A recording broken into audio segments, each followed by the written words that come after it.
let's move on to the, thanks for a very, very good talk, Sid. Thanks a lot. Thank you. Okay, so let's move on to the next speaker. The next talk is going to be on a notes paper, by Professor Jayakrishnan Nair on sizing and management of storage and demand response in the renewable-rich smart power grid. Jay is an associate professor of electrical engineering at IIT Bombay, and Jay's research draws on tools from game theory, applied probability, game theory, control theory to address performance evaluation and design issues in networks, service systems, and smart power grids. So over to you, Jay. Thank you. Vijay, could you confirm, please, that my screen is visible and that I'm audible? Yes.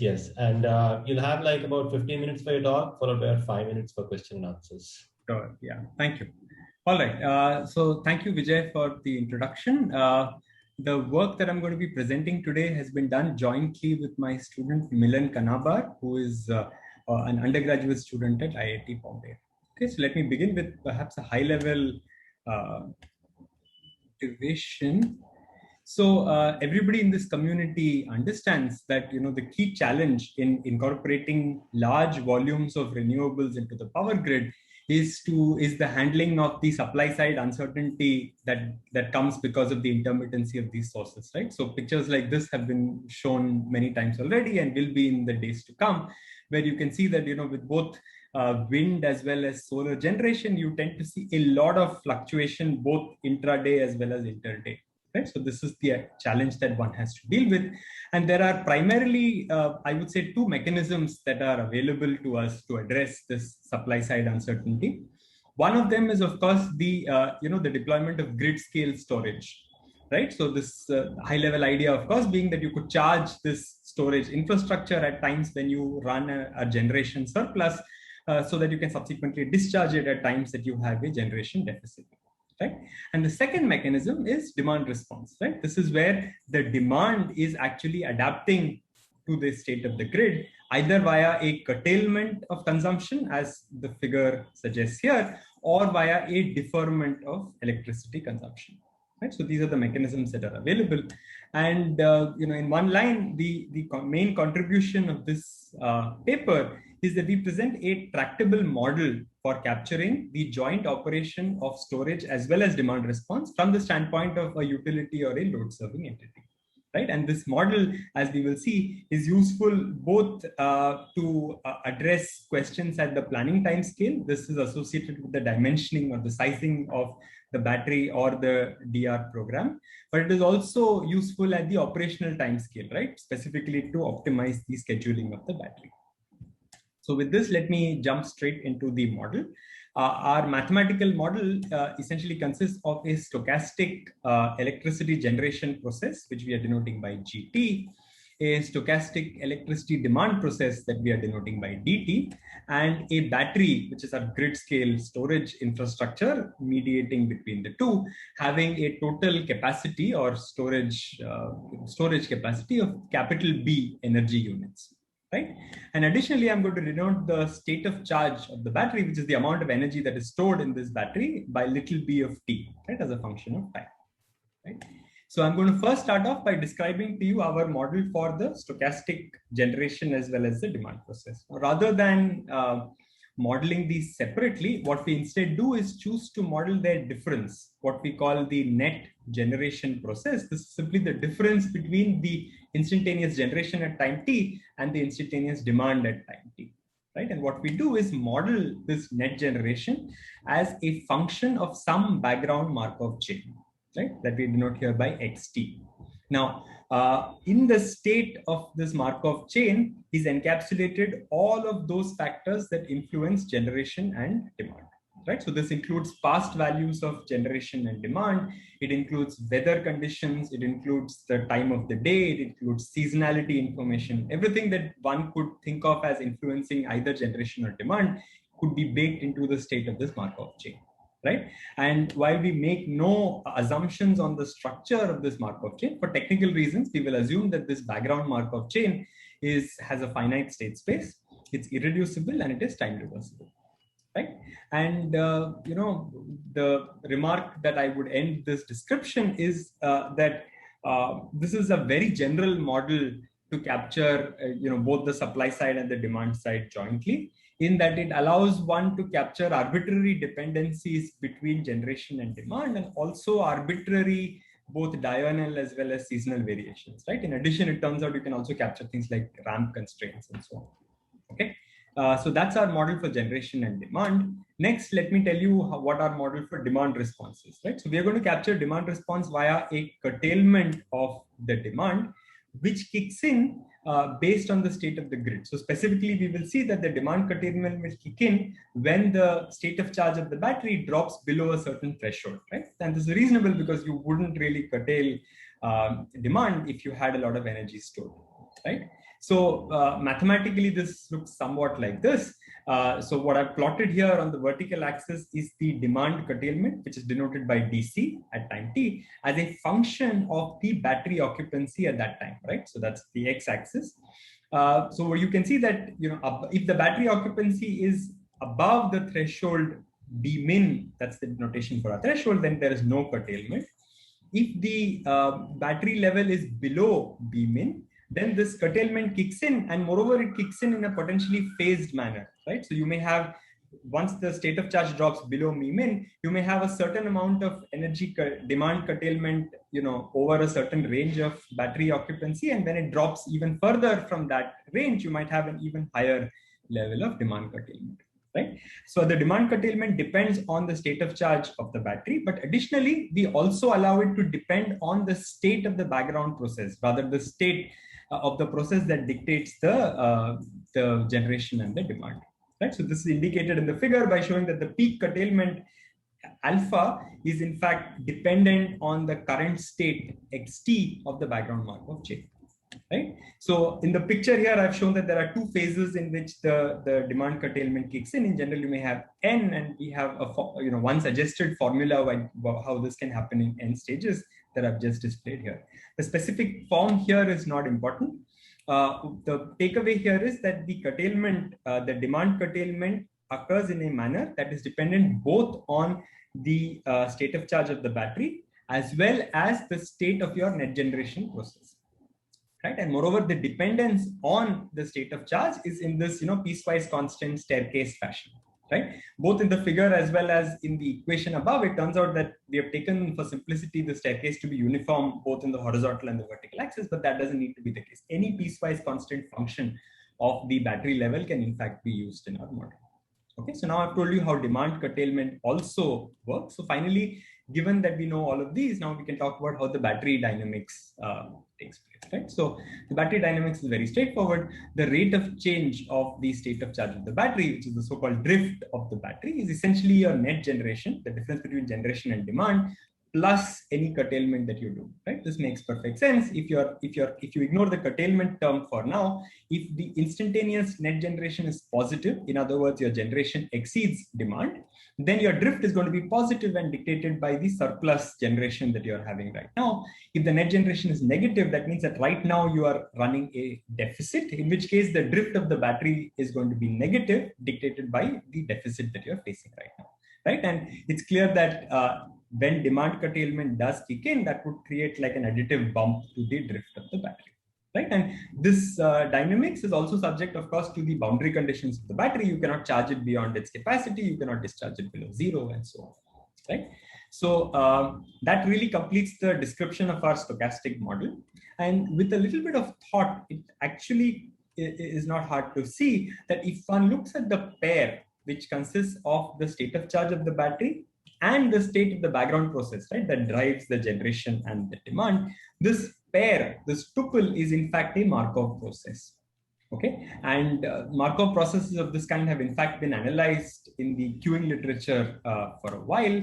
Mathematically, it turns out that this is in fact a Markov modulated fluid queue, specifically with a drift that is occupancy dependent, right? Because our DR is in fact occupancy dependent.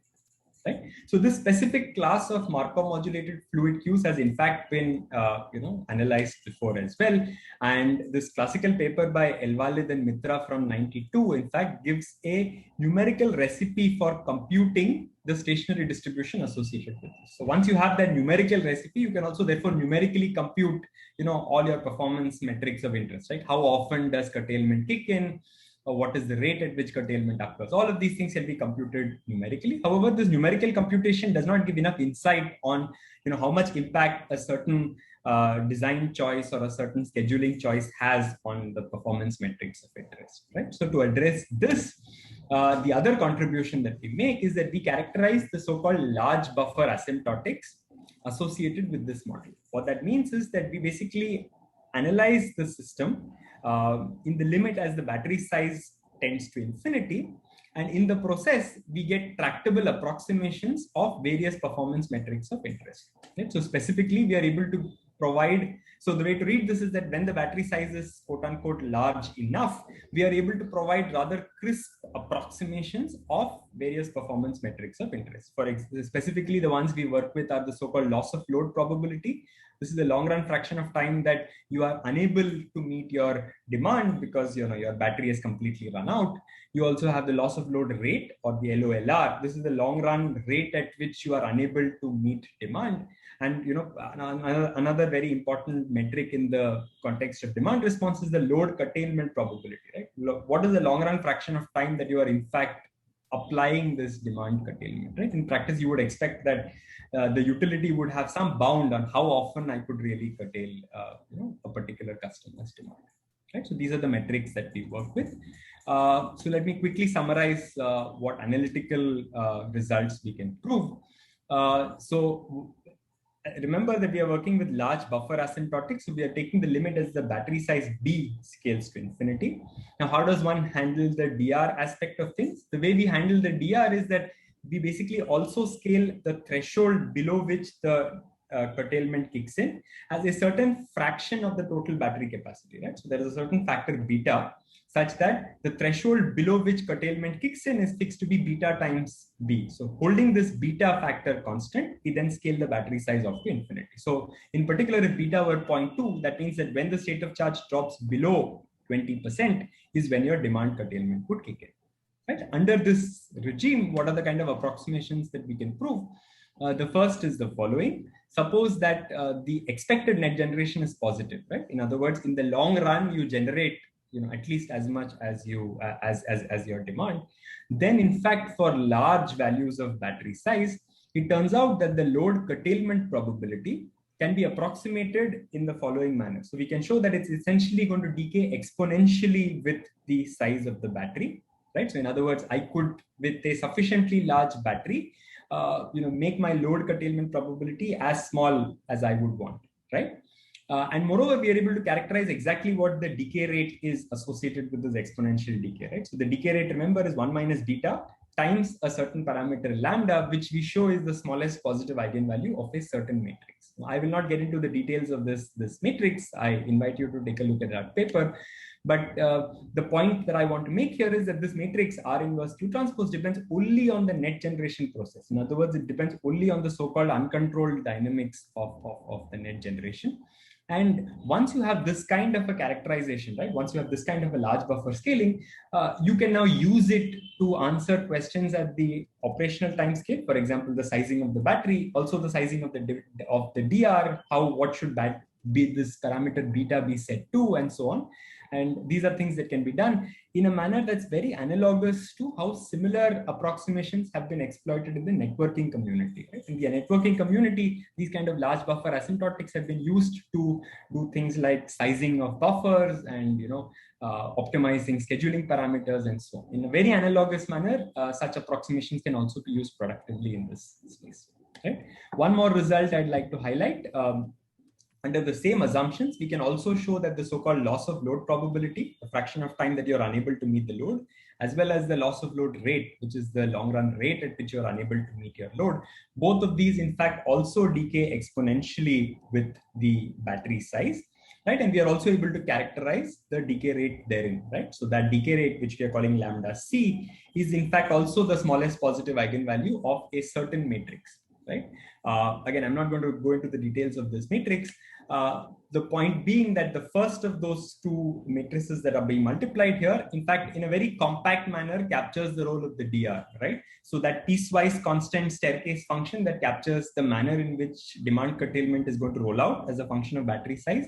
The impact of that function is going to be encapsulated in a rather compact manner into the definition of this matrix, right? And so by understanding the smallest positive eigenvalue of that matrix, I can therefore optimize things like how the staircase function should be designed and so on, right? To summarize, what we have introduced in this paper is a tractable Markov modulated fluid queue-based model for joint operation of storage as well as demand response from the standpoint of an electric utility. Additionally, we are able to establish large buffer asymptotics, right? If you treat the battery size as being large, then you are able to get rather crisp approximations of various performance metrics of interest. And the claim here is that much as large buffer asymptotics have been used productively in the networking community to do things like sizing, parameter optimization, scheduling optimization, these approximations can then be used in a similar manner to both address questions at the planning as well as the operational timescale in the smart power grid. So with that, I'll stop and I'm happy to take questions. Thank you, Jay. I think we have one question from Professor Keshav. Oh, hi. Thanks so much for this very interesting talk. So first of all, I want to just observe that we actually used large buffer asymptotics for some work that Omid Ardakani and Catherine Rosenberg and I did in 2012, maybe, something like that, for transformer sizing, actually, not for, we didn't do storage, but transformers, and a very similar approach that we took. So you might find that of interest. The question I had actually is that, you know, both, while you characterize the demand and the supply as, or the joint demand supply as just this Markov process, I think it misses the fact that these are cyclostationary. So the supply process, especially solar, is highly diurnal, as you know, and also this annual stationary process. And similarly for demand, there's a diurnal pattern. So by ignoring the cyclostationarity, which means that you have a repeated cycle in the daily, weekly, monthly, yearly characteristics, I think that some of the data problem structure is being lost, you know, and to go straight into saying, well, I'm going to characterize that purely as a Markov state, and then you have a very large dimensionality to the Markov chain, and then you, depending purely on the state to capture the cyclostationarity, I think loses some of the problem structure. So it is not a, so I just wonder, you know, the degree to which the sizing rules you have are practical, given that that structure has been lost. Yeah, that's a great question, Keshav. So indeed, as you point out, you know, periodicities could in fact be baked into the Markov structure as well. Indeed, one could. And as you're pointing out, but that comes at the expense of you know, making the Markov structure more and more complex. Yeah. What we have found is that there is a balance to be had. So in the sense that, so since you're talking about solar, right? So if it is only diurnal variations, like for example, you want to keep track of the hour of the day, perhaps, that can in fact be done without blowing up the state space considerably.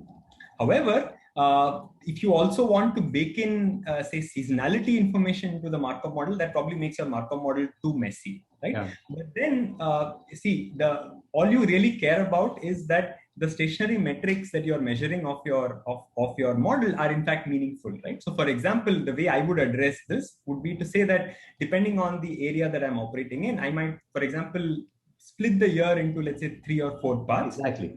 Turn a different Markov model for each part, which yes. can capture diurnal variations, for example. Exactly. But I could have a summer model, a winter model, and yes. a spring model, and you know, weigh these suitably to make my sizing decisions. Indeed. Right. So exactly. So I think what you're really saying, if I can rephrase it, is that what you need is to create these quasi-stationary subchains, or you know, where you transfer from subchain to subchain and you analyze each subchain independently, or you can call it ensemble of Markov models And again, I can point you to some work we did on e-energy actually 2 years ago. We had a paper on generating phases, which is essentially load generation and sort of generation where you consider the number of models you need. You can go one model per day, one model per hour of day, whatever. And it turns out that there are some pragmatic assumptions you can make. So I think that it might be worth kind of going in that direction of considering the number of quasi-stationary Markov models so that the metrics extracting actually have meaning. Problem that you'll find when you go there, I can tell you because we ran into this, is that when you do this, then the sizing doesn't make any sense anymore. Because how can you have a size for January and a size for February and a size for March? Doesn't make sense, right? I mean, well, it typically doesn't make sense. You can think of creating a battery which changes its size over time. And actually, this recent work I'm doing on this, which addresses that. But in a typical sizing problem, having quasi-stationary subintervals doesn't really make too much sense. So anyway, just a kind of a caution, and and we can discuss this offline some more. Great, yeah, thanks, Kishan.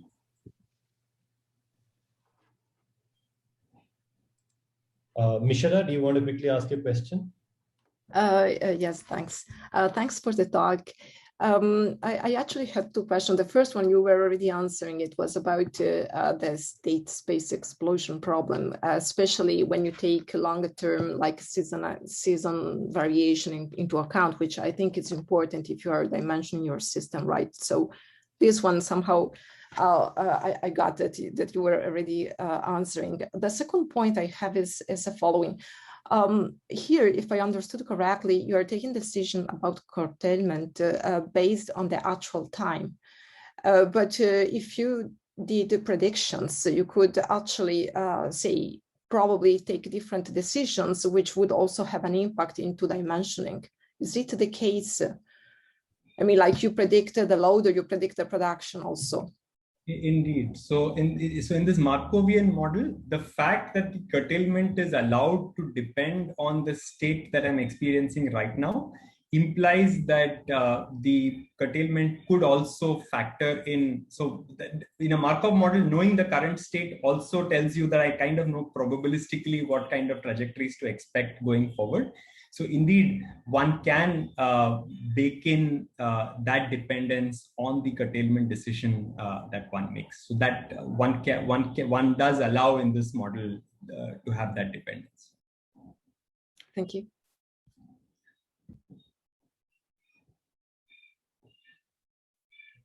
Thank you, Jay. Thank you for the wonderful presentation. Thank you.